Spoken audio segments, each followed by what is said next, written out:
Baik, pada video pembelajaran kali ini saya akan membahas mengenai algoritma penjelasan penjadwalan proses part kedua.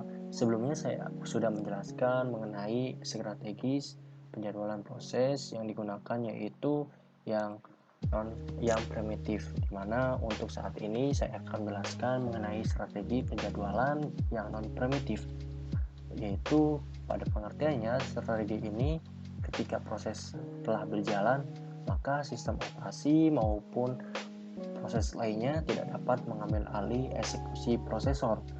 Maksudnya, ketika terjadi sebuah proses yang setelah dieksekusi, maka proses lain tidak dapat mengambil alihnya.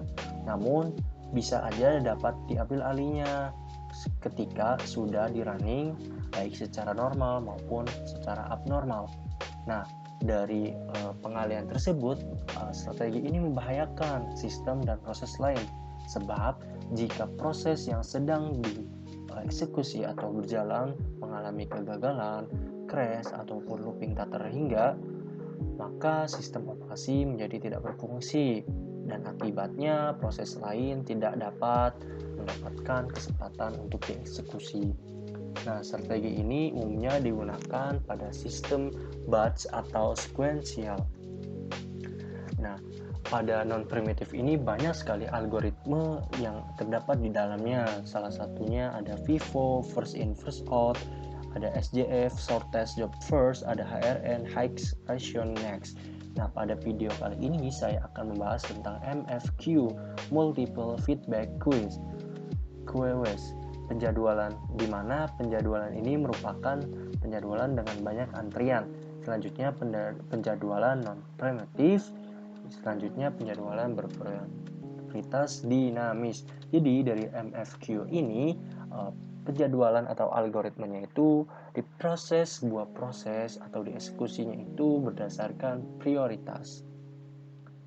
Nah, pada MFQ sendiri ini didefinisikan algoritmenya melalui beberapa parameter untuk menentukan atau mengeksekusi proses tersebut.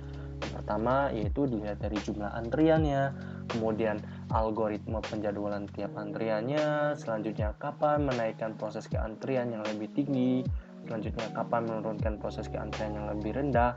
Maksud dari kapan menaikkan dan menurunkan ini yaitu ketika time yang telah dibataskan pada multiple ini apakah lebih lambat atau lebih sedikit akan dieksekusi ke CPU secara langsung.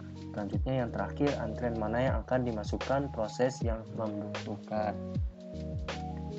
Nah, dalam MFQ sendiri ini memiliki beberapa prinsip, di mana prinsip MFQ ini yang pertama ilustrasi atau implementasikannya. Yang pertama menjadwalkan proses yang ke CPU berdasarkan antrian paling atas. Jadi untuk memproses sebuah proses atau dijalankan ke sebuah CPU atau prosesor itu diurutkan dari antrian yang paling atas atau antrian 0. Selanjutnya yaitu quantum time yang rendah akan diproseskan menuju ke CPU atau waktu pun sangat berpengaruh di sini. Selanjutnya ada prioritas antrian paling tinggi diberikan pada proses dengan CPU burst kecil, sedangkan untuk burst kecil pun akan diprioritaskan terlebih dahulu seperti itu. Selanjutnya ada suatu proses yang baru selalu dimasukkan pada antrian berprioritas tinggi atau antrian 0. Nah, jika antrian di atas dalam proses yang menyita waktu atau menyita CPU yang lama, maka akan dipindahkan ke antrian yang lebih rendah. Sehingga di sini terjadinya pengizinan proses untuk pindah antrian. Nah, untuk simulasinya sendiri, saya akan menjelaskan bagaimana simulasi dari MFQ ini. Nah, pertama, di sini ada sebuah prosesornya, yaitu CPU yang proses akan dieksekusi. Untuk langkah pertama, kita lihat dari antrian yang paling atas akan dieksekusi terlebih dahulu.